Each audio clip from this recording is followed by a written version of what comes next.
বাতাসে দূষণ নিয়ে দুনিয়া জুড়ে উদ্বেগ। দিল্লি জেরবার বায়ু দূষণে, আর বায়ু দূষণ ঠেকাতে নাড়া পোড়ানো বন্ধের নির্দেশ ইতিমধ্যেই দেওয়া হয়েছে, কিন্তু বেশ কয়েক বছর ধরে কৃষকদের নাড়া পোড়ানোর নিষেধাজ্ঞা জারি করা হয়েছে।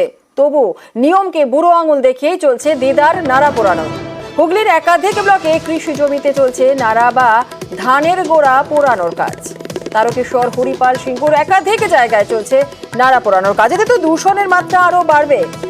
আমাদের সঙ্গে রয়েছেন আমাদের প্রতিনিধি রানা। বিভিন্ন জায়গায় যে ছবি আমরা দেখছি, তারকেশ্বর, হরিপাল, সিঙ্গুর, ধনিয়াখালী, এই সমস্ত জায়গায় নাড়া পোড়ানো হচ্ছে। দূষণের মাত্রা তো আরো বাড়বে তাহলে। একদম দেখো, একে তো মাত্রাতিরিক্ত দূষণের জন্য গভর্নমেন্টের পরিস্থিতি তৈরি হয়েছে, পরিবেশের ভারসাম্য নষ্ট হচ্ছে। তার উপর এই যে এই শীতকালের সময়, বিশেষ করে আলু বর্ষণের সময়, যখন কৃষকরা ধান চাষ করার পর কাটার মেশিন দিয়ে তারা ওই ধানের গাছ কেটে দিচ্ছে, কিন্তু গোড়া অব্দি মাটিতে থেকে যাচ্ছে। সেই ধানের গোড়াগুলোকে তারা রীতিমতো মাঠে আগুন লাগিয়ে পুড়িয়ে দেওয়া হচ্ছে। যে পুরোদের দেখলে মনে হবে দূর থেকে যেন ধোঁয়া হয়ে গেছে, কোনো জায়গায় আগুন লেগেছে। ফলে বাতাসে তৈরি হচ্ছে কার্বন ডাইঅক্সাইড, কার্বন মনোক্সাইডের মতো বিষাক্ত গ্যাস।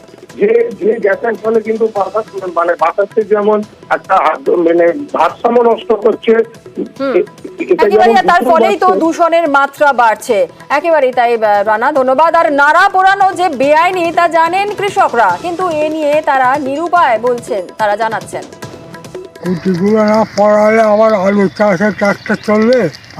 ও সব পোড়া খাবে তো, আরম করলে কি হবে? ধান তারা এসে কুটিগুলো নিয়ে জড়ো করে নিয়ে চলে যাক, আর সে ক্ষমতা তো নেই আমাদের যে এক জায়গায় গুলিয়ে জড়ো করে রেখে দেবো। আর নাড়া পোড়ানো বন্ধ করতে প্রচারে জোর জেলা কৃষি কর্মাধ্যক্ষের। প্রয়োজনে আইনি পদক্ষেপেরও হুঁশিয়ারি। আমরা লিফলেট বিলি করছি এবং অন্যভাবে আমরা মানুষকে সচেতন করার চেষ্টা করছি, যাতে চাষি ভাইয়েরা কোনো রকম নাড়া পোড়ানোর কাজে ব্যস্ত না থাকে। নাড়া পোড়ানো এটা একটা অপরাধ। আমরা আইনি ব্যবস্থা হয়তো নিচ্ছি না, আইনের প্রভিশন আছে, যদি কেউ নাড়া পোড়ায় তার বিরুদ্ধে ব্যবস্থা গ্রহণের জন্যও। আর এদিকে কৃষকদের সমস্যা মেটাতে প্রশাসনের উদ্যোগের প্রয়োজন বলেই মনে করেন পরিবেশবিদরা।